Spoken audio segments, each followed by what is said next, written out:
Ravi de vous retrouver sur cette chaîne. Vous vous souvenez, il y a quelque temps, je vous avais parlé des 12 barrages à la communication. Alors évidemment, ça fait un petit peu peur parce qu'on se dit « je ne peux plus ouvrir la bouche ».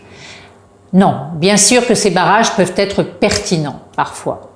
Aujourd'hui, je voudrais simplement vous sensibiliser sur le fait qu'il existe plusieurs méthodes de communication.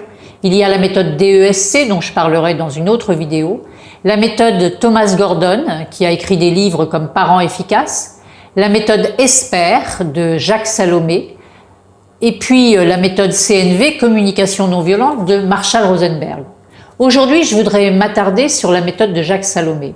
Lui, il considère qu'on ne nous a jamais appris à communiquer, ni à l'école, ni dans les familles. Et pour lui, chacun est responsable de ce qu'il dit, de ce qu'il ressent et de ce qu'il fait.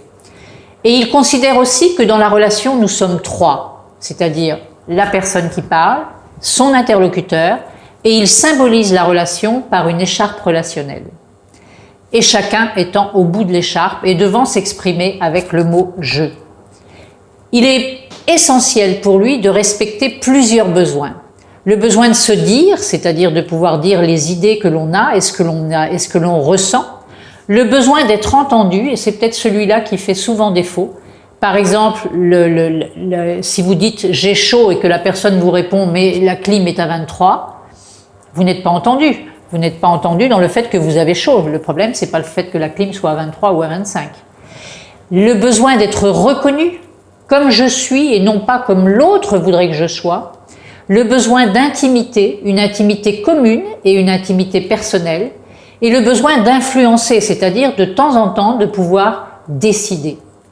Et pour lui, communiquer, ça gravite autour de 4 points essentiels. Être capable et avoir le droit de refuser et de dire non.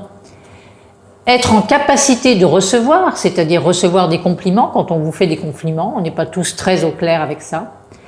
La capacité de donner surtout sans attendre, et la capacité de demander, mais surtout sans exiger.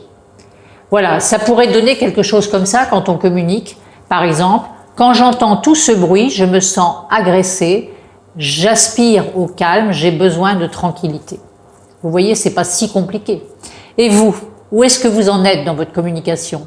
Êtes-vous en capacité d'être entendu, être en capacité de vous dire, dans votre capacité d'influencer? Respecte-t-on votre intimité?